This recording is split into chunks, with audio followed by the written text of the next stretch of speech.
Olá, meus caros. Nós estamos aqui então para a nossa 11ª aula do nosso curso de iniciação à teologia católica, e hoje eu gostaria de começar a analisar o capítulo 3º do documento Teologia Hoje, Perspectiva, Princípios e Critérios da Comissão Teológica Internacional. Capítulo que tem por título justamente esse, dando conta da verdade de Deus. Esse capítulo é um capítulo bem interessante, evidentemente que é um capítulo conclusivo, depois de todas as considerações que o documento já fez no capítulo 1, no capítulo 2, que nós já expusemos nas aulas anteriores. A primeira coisa que o capítulo 3º chama a atenção no parágrafo 59 é justamente a essa questão da presença da inteligência, na vida do fiel, e na vida do cristão. Então, é a ideia de que a palavra de Deus, que se comunica, que se manifesta na vida do ser humano, ela é acolhida por intermédio da fé, ela é acolhida na fé, essa palavra de Deus é acolhida na fé, e essa mesma palavra, ela ilumina a inteligência do ser humano, e a compreensão que o próprio ser humano tem das coisas. Então, quando de fato nós pensamos nesse contexto da revelação, essa revelação ela não é recebida pela mente do ser humano de uma maneira simplesmente passiva, mas também, de uma certa maneira, ativa. E aí o documento faz até uma referência ao trecho da Suma Teológica de São Tomás de Aquino, onde aparece justamente essa ideia, ou seja, a inteligência, ao acreditar, ela abraça ativamente a verdade revelada, e não apenas dentro do contexto meramente receptivo. Isso posto, nesse início do capítulo 3º, digamos, nessa pequena introdução ou apresentação do capítulo 3º, o documento vai mostrar que justamente por intermédio da sua inteligência, o crente, o fiel, ele busca, ele se esforça em assimilar essa palavra de Deus, mas ele também vai procurando cada vez mais, dentro desse processo de assimilação, adentrar as riquezas dessa revelação. E para adentrar essas riquezas, ele vai se esforçando, por intermédio da sua inteligência, ele vai tentando, digamos assim, chegar ou conquistar, ou vislumbrar essa inteligibilidade presente na palavra de Deus. E nunca esquecendo que a expressão palavra de Deus não se refere simplesmente às Sagradas Escrituras. Lembrem lá as aulas anteriores.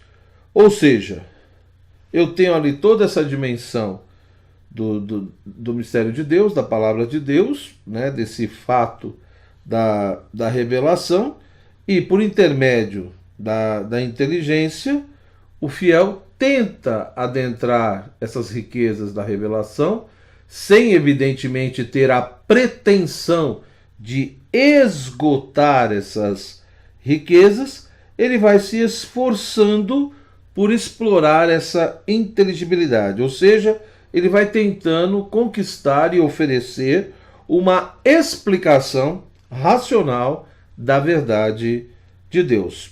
Em outros termos, aquele que crê procura expressar a verdade de Deus de modo racional, científico, algo que é específico, que é próprio do quê? Da inteligência humana, do entendimento humano. Ou seja, é a ideia que nós já trabalhamos anteriormente de que a teologia ela busca justamente o quê? Essa coisa da teologia como a busca da compreensão da da fé, né? Essa coisa da inteligência que busca compreender aquilo que se acolheu por intermédio da fé. E aí o documento termina nessa introdução, no parágrafo 60, mostrando que para se ter claro isso, se faz necessário executar o que ele chama de investigação tríplice, né? E se é uma investigação tríplice, ou seja, três questões ou três aspectos vão ser salientados aqui, né? É preciso ter claro, né, que a teologia, do ponto de vista católico, ela tem aspectos essenciais. E esses aspectos essenciais pressupõem que a teologia é justamente o quê? Todo um esforço humano, racional, né, que busca justamente atingir essa intelecção, essa compreensão e sistematização da fé. E para isso, né, para se ter um bom êxito em relação a tudo isso e ter claro, digamos, esse propósito, o documento diz que a primeira coisa que precisa ser salientada é que a teologia ela é uma obra da razão iluminada pela fé. Quando eu penso nesse aspecto ou nessa dimensão da teologia, eu não posso esquecer que ela, a própria teologia, ela é um resultado, ela é uma obra da razão, né, de uma razão iluminada pela fé, mas que não deixa de ser uma obra da razão, que procura traduzir para o discurso científico, né, a palavra de Deus expressa na revelação. No segundo momento, né, um segundo ponto que também é importante, segundo o documento, é que há, de fato, uma variedade dos métodos racionais empregados pela própria teologia, né? Pela própria racionalidade também, e da pluralidade de disciplinas teológicas especializadas que daí resultam. E isso é importante por quê? Porque se existe uma variedade de métodos, né, se existe uma pluralidade de disciplinas teológicas, é importante mostrar como que isso não contradiz, como que isso não fere a unidade fundamental da teologia como discurso sobre Deus à luz da revelação. Né? Mostrar que não há contradição nisso daí. E o terceiro e último ponto, que também é fundamental segundo o documento, é mostrar que a teologia ela está estreitamente ligada à experiência espiritual que ela ilumina e, por sua vez, é alimentada. Né? Então, é mostrar, é explicitar como que essa teologia está intimamente ligada a essa experiência espiritual. Portanto, o que é essa experiência espiritual e como se daria a relação entre a teologia e essa experiência espiritual que a própria teologia ilumina, mas ao mesmo tempo é alimentada por ela e que nos ajudaria, digamos assim, a atingir um conhecimento, uma sabedoria autêntica, né, desse Deus vivo de Jesus Cristo, né, o próprio Cristo e revelado por Cristo. A partir disso, então, o documento, no seu item 3.1, no parágrafo 61, e aí é uma parte grande, ele vai abordar justamente o primeiro item, ou seja, a teologia como obra da razão iluminada pela fé. E essa parte ela é extremamente importante e necessária, né? Tem algumas coisas que o documento coloca que eu já abordei um pouco, né? Mas independente disso, é lógico aquilo que eu já falei para não ficar repetitivo, eu não vou ficar aqui falando tudo novamente, principalmente essa questão da relação entre fé e razão, vou apenas mencionar, porque eu já discuti isso um pouco nas primeiras aulas. Então, nesta sessão aqui, o documento deixa bem claro que é fundamental vislumbrar, analisar um pouco a história da teologia e dos desafios que foram se apresentando ao pensamento teológico católico, né, desde os primeiros tempos da Igreja até os dias atuais, né? Então, desde o início, o documento diz, se nós analisarmos, estudarmos a história da teologia, nós vamos ver que desde o princípio da Igreja sempre existiram desafios, né, para conseguir realmente se estabelecer, digamos assim, uma teologia no sentido de uma explicação racional dessas verdades reveladas, né? Ou seja, a natureza científica da teologia sempre foi um desafio apresentar isso. Então, a primeira coisa que o documento mostra é que, de fato, do ponto de vista da revelação, né, e a partir daquilo que Deus foi mostrando, principalmente ali nas Sagradas Escrituras, nós somos chamados a conhecer Deus, né? Somos chamados a conhecer Deus, a conhecer a verdade sobre Deus.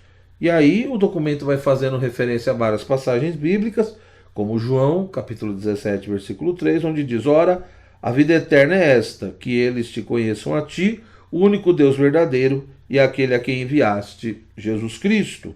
E outros textos, como João 18:37, Tiago 1:17, né, mostrando que de fato o ser humano é chamado a isso, a atingir essa verdade, mas que essa verdade também é um dom de Deus. É algo, portanto, que desce do Pai, que é dado por Deus. É Deus que inicia todo esse processo e é Ele, portanto, que vai consumar tudo isso, né?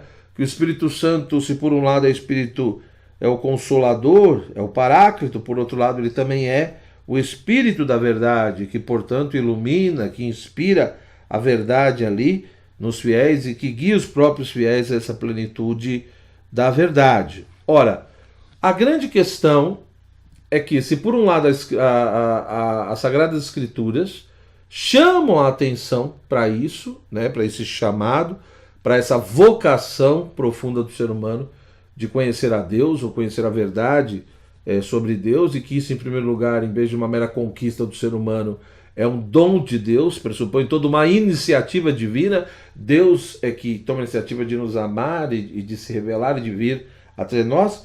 Mas, por outro lado, isso também pressupõe que essa verdade de Deus, ela é acolhida na fé, e na medida em que ela é acolhida na fé, ela encontra a razão humana. Em um determinado momento, há esse encontro, né, da verdade de Deus com a razão humana. E na medida em que o ser humano, a pessoa humana, é criada à imagem e semelhança de Deus, então ela é capaz, né, o ser humano é capaz de Deus, justamente porque é um ser racional, né? Ou seja, graças à luz da razão, o ser humano, ele é capaz. Ele é capaz de quê? Ele é capaz de ir além da mera aparência das coisas e atingir realmente a verdade sobre as coisas, tá? Ora, esse ponto do texto, que é o item 62, é um ponto crucial, porque isso é uma coisa que se coloca em dúvida e se questiona hoje em dia profundamente, principalmente porque nós sabemos, né, a partir do século, enfim, 17, 18 e depois 19, ou seja, nesse contexto da modernidade, mesmo ali no início de todo o pensamento contemporâneo, se questionou muitas vezes, né, até que ponto o ser humano é capaz de conhecer o mundo, as coisas tais como elas são.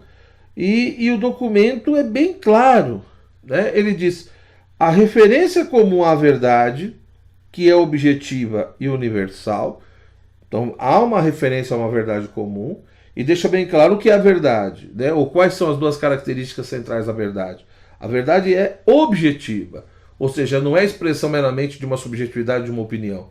A verdade é portadora de uma objetividade, né? De mostrar algo que não depende do que eu acho ou deixo de achar, mas que é por si mesmo. E que é universal, portanto, é aquilo que é igual para todos, né? Que não é diferente, né? Então a verdade é objetiva e é universal. E o que é interessante é que ele diz, é essa referência a essa verdade comum, né? É justamente porque se faz referência a uma verdade comum, que é objetivo universal, é por isso que o diálogo autêntico entre as pessoas é possível. Ou seja, é possível existir um diálogo entre as pessoas, ou as tradições, etc., justamente porque há uma verdade. É ela que torna possível isso, né?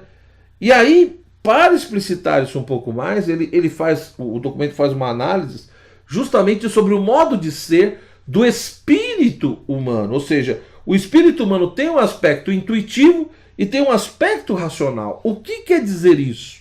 Né? Quer dizer que se o espírito humano ele tem uma dimensão intuitiva, ou seja, ele é intuitivo porque ele tem uma capacidade de apreender espontaneamente os primeiros princípios, né, que rege a própria realidade e o processo do conhecimento sobre essa realidade. Né? Ou seja, se de fato eu tenho a dimensão da realidade e a dimensão do pensamento, né, o espírito humano ele tem toda uma dimensão intuitiva e ele, portanto, é efetivamente intuitivo na medida em que ele apreende espontaneamente os primeiros princípios da própria realidade e do próprio pensamento humano. Se ele não captasse esses princípios da realidade e do pensamento, de fato, nós não teríamos como dizer que o ser humano pode realmente conhecer a realidade tal como ela é, ou as coisas tais como elas são. E esse mesmo espírito humano, ele também é racional, né? Na medida em que, a partir dos primeiros princípios, né, e utilizando procedimentos rigorosos, né, de análise, de investigação, aos poucos, progressivamente, ele vai descobrindo determinadas verdades que antes eram desconhecidas e também vai organizando-as de maneira cada vez mais claras, de uma forma mais clara, coerente e coesa. Tá?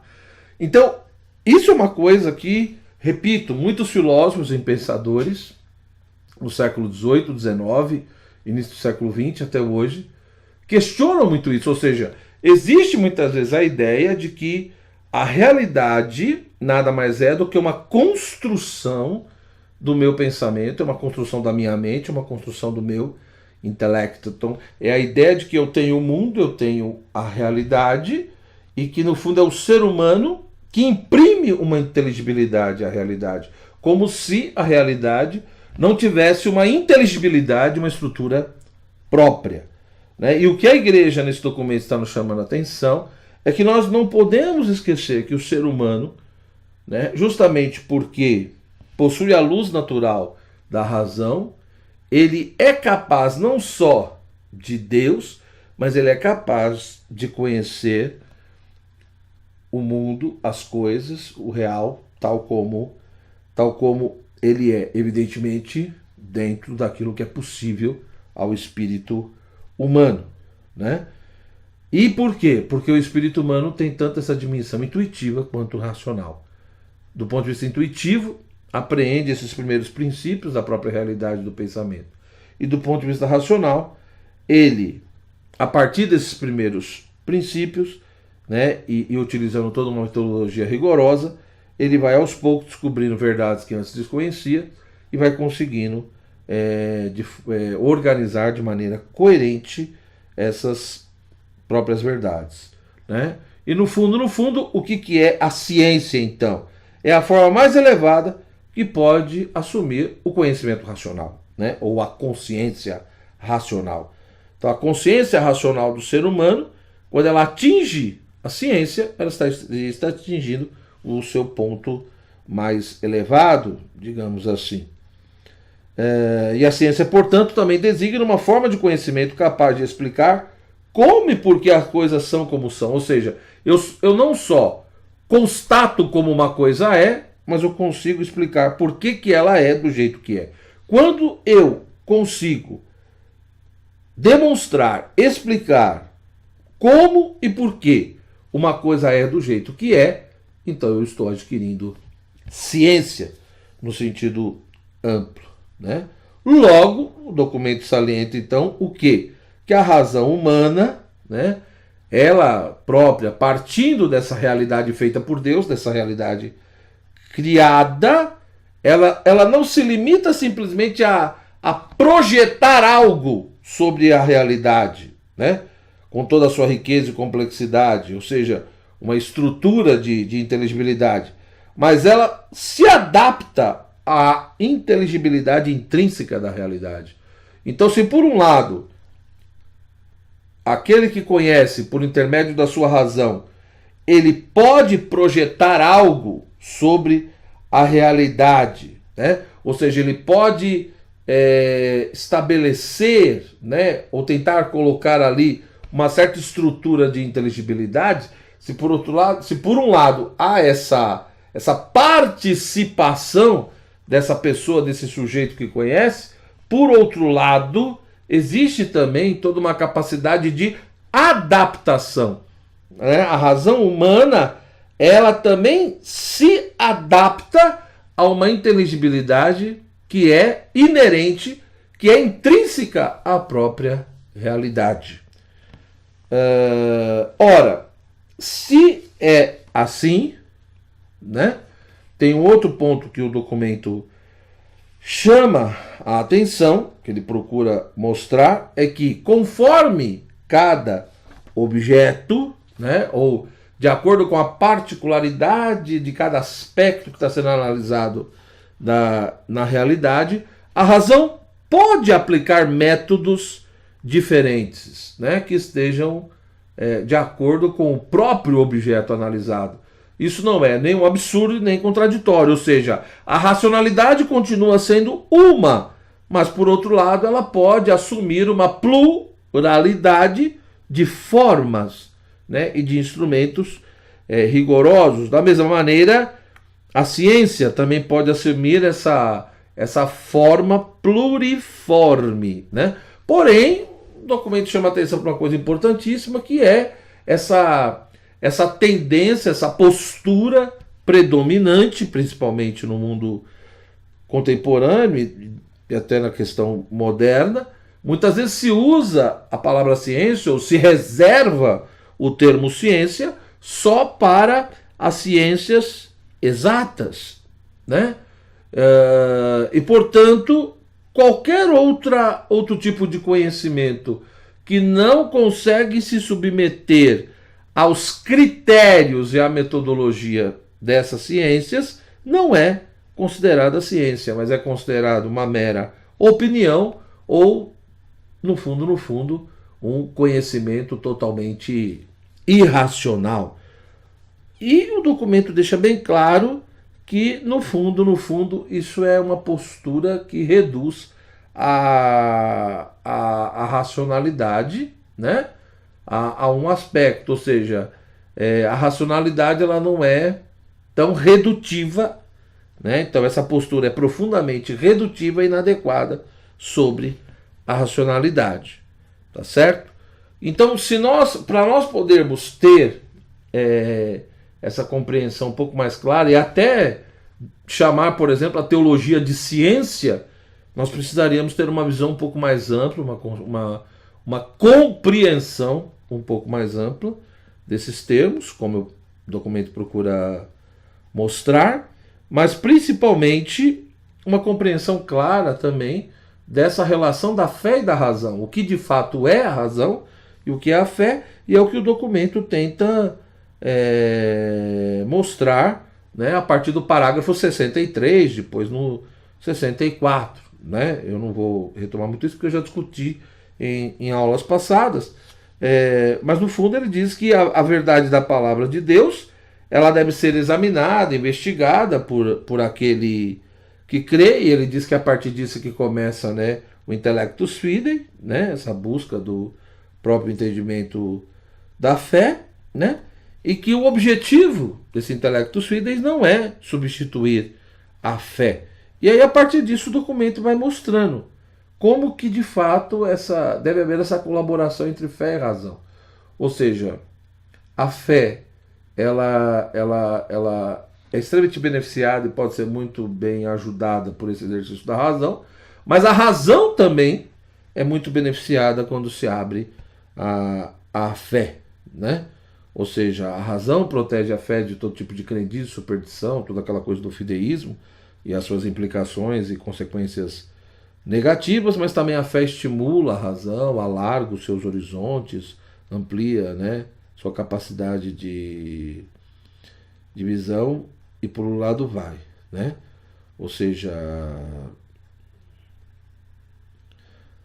por um lado, a razão ajuda aquele que crê a ter uma visão mais sistemática da sua fé, a perceber de uma maneira mais clara a conexão profunda entre as diversas etapas da história da salvação e a própria conexão em relação das verdades reveladas. Mas enfim, o documento salienta bastante a importância desse diálogo entre a fé e a razão, entre a teologia e a filosofia, e cita bastante, né, a carta encíclica do Papa João Paulo II, Fides et Ratio, né, Fé e Razão, mostrando como que realmente para o Papa seria fundamental, né, e que esse diálogo é possível entre fé e razão graças à unidade da verdade e na variedade dos seus aspectos, né, ou seja, Deus é o doador tanto da razão quanto da fé. A partir dessas considerações, aí no restante desse item, aí entra na parte histórica, a partir do parágrafo 65. Então, do 65 até o parágrafo 73, o documento salienta justamente esse aspecto histórico, mostrando que desde o início da igreja, do cristianismo, sempre houve essa preocupação, essa discussão, né, de se analisar a relação entre fé e razão, ou filosofia e cristianismo, né? Então diz assim, essa é a razão profunda porque mesmo que a religião e a filosofia estivessem muitas vezes opostas no pensamento antigo, desde o início a fé cristã se reconciliou em uma visão mais ampla. Então, quer dizer, se no mundo antigo havia uma certa oposição, o cristianismo teve ali desde o início uma preocupação de conciliar tudo isso, né? Com efeito, ao tomar a forma de religião, o cristianismo primitivo frequentemente pensava a si mesmo não como uma nova religião, mas como uma verdadeira filosofia, e faz referência a São Justino, por exemplo.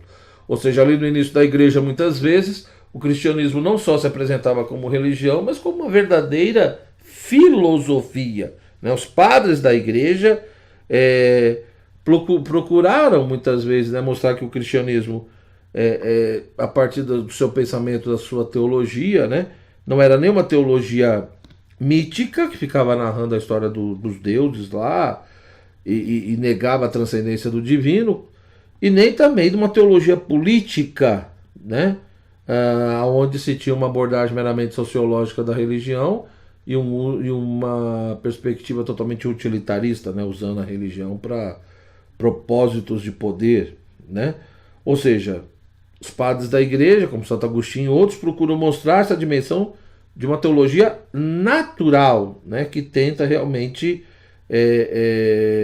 mostrar a natureza do divino, o fundamento racional da fé e por aí vai, ou seja, o seu aspecto filosófico. E aí, a partir disso, o documento vai chamando atenção para vários momentos e aspectos da história da teologia cristã, né? No item 66 fala bastante dos teólogos do Oriente, os padres orientais, né, que fizeram uso de elementos da filosofia até para elaborar o credo e defender a fé, então essa dimensão do logos, mas ao mesmo tempo salientaram a dimensão apofática da teologia, né? Ou seja, o aspecto negativo, de que no fundo, nós nunca vamos conseguir esvaziar ou reduzir esse mistério divino. Aí mostra-se como que em Boécio, né, que foi um autor ali do final da Antiguidade, início do período medieval, né, ele inaugura um modo de fazer teologia que procura salientar todo um aspecto mais sistemático, científico, como se faz isso, né?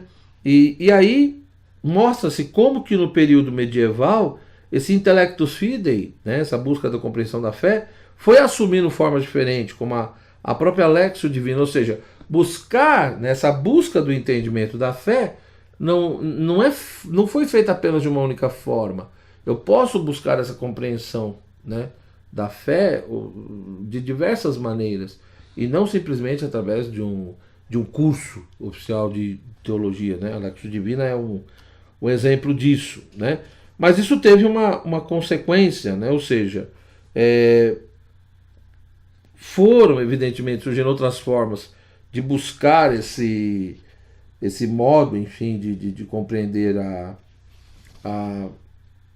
de realizar o intellectus fidei, né? Então teve todo um lado positivo, né, que foi essa sistematização que os teólogos escolásticos conseguiram fazer, ou seja, eles procuravam apresentar o conteúdo inteligível da fé cristã na forma de uma síntese racional e científica, né? Mas aí tem que tomar cuidado, porque eles faziam isso, mas numa conexão profunda com a verdade revelada, né? O documento faz questão de salientar, ou seja, se por um lado eles faziam essa sistematização, essa síntese racional, eles formulavam toda uma hierarquia de verdades, né, para mostrar quais eram as fundamentais e para iluminar as demais, né, explicitando as conexões inteligíveis entre os mistérios e toda uma síntese, etc. Isso não quer dizer que eles formaram um sistema hipotético, dedutivo, racionalista. Como muitas vezes os teólogos medievais são acusados, né, de ser um bando de racionalistas, etc. E tal. E o documento procura mostrar que não é bem assim. Que, pelo contrário, tudo isso sempre foi modelado, temperado com toda uma relação com a realidade, né, com a escritura, com o questionamento da capacidade da razão humana, ou seja, que não fosse além daquilo que a razão humana realmente alcança, né? Mas ao mesmo tempo a partir de todo um amor e respeito à revelação divina, à palavra de Deus, né? A essa compreensão. Ele diz tanto que dois grandes nomes como São Boaventura, né, e São Tomás de Aquino, eles gostavam de se apresentar justamente como mestres, né, das Sagradas Escrituras, né, das Sagradas Páginas, e não simplesmente como filósofos, né, ou pessoas que ficavam especulando exageradamente, de maneira racionalista, a questão, procurando esvaziar o próprio mistério. Ou seja, eles se colocavam realmente como teólogos ali, que se colocavam à escuta da revelação e procurava qual o melhor caminho de expressar aquilo, né? Agora, a partir do parágrafo 68 e na sequência, o documento mostra como outras coisas também foram acontecendo. Lá no final da Idade Média, toda essa estrutura unificada da sabedoria cristã começou a desmoronar, né? Ou seja, tanto a filosofia como outras disciplinas seculares foram se separando, né, cada vez mais da teologia, e a própria teologia foi passando por um processo de fragmentação, né?